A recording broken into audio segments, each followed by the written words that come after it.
la montagne haute, ni la vague moutonneuse, ni le nuage éthéré ne pourront les cacher. Il est bien merveilleux.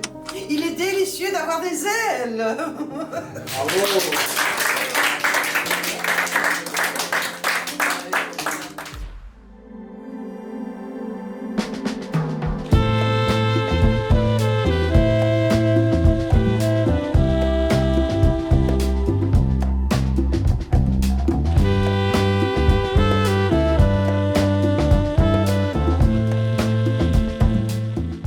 Encore un grand merci de me donner l'opportunité de partager ce joli moment, cette jolie balade sur les oiseaux ornithologiques cet après-midi.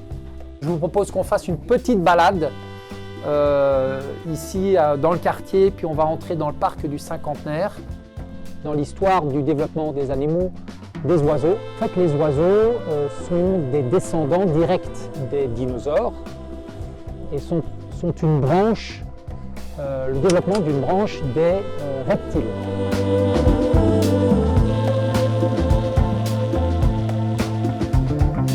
Donc le chant d'un oiseau, c'est comme de la musique. Donc il y a les caractéristiques d'un chant, c'est la longueur, l'intensité, le timbre, est-ce que c'est grave, est-ce que c'est aigu, la mélodie,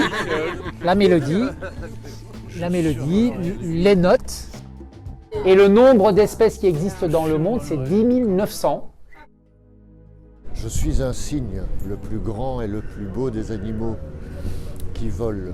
Le pigeon ramier. Je suis plus grand, plus costaud que les pigeons qu'on croise à Bruxelles, les pigeons de Bizet. Je suis la chouette. J'incarne la buse. C'est une buse variable. C'est un oiseau rapace. Alors il faut savoir que je suis sur Terre, les amis, depuis 130 millions d'années. Vous imaginez un peu ce que c'est? Avant je migrais, maintenant je me contente de ce que je trouve en ville, dans les champs. La chouette, en fait, elle est un peu militante, syndicaliste. Elle attire les humains à venir chez les oiseaux et alors elle le critique. En même temps, je critique le monde humain. Il surveille le village des oiseaux et il regarde les frontières et il regarde plutôt... Il a un cri strident qu'il fait pour avertir quand un danger.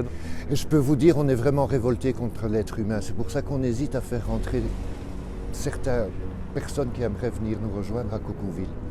Ils sont sans gêne. Ils se croient chez eux. Ils ne respectent rien. Chez les humains, les sans-papiers ne sont pas acceptés, les exilés sont seuls et tout. Et je dis que chez les oiseaux, ça n'existe pas.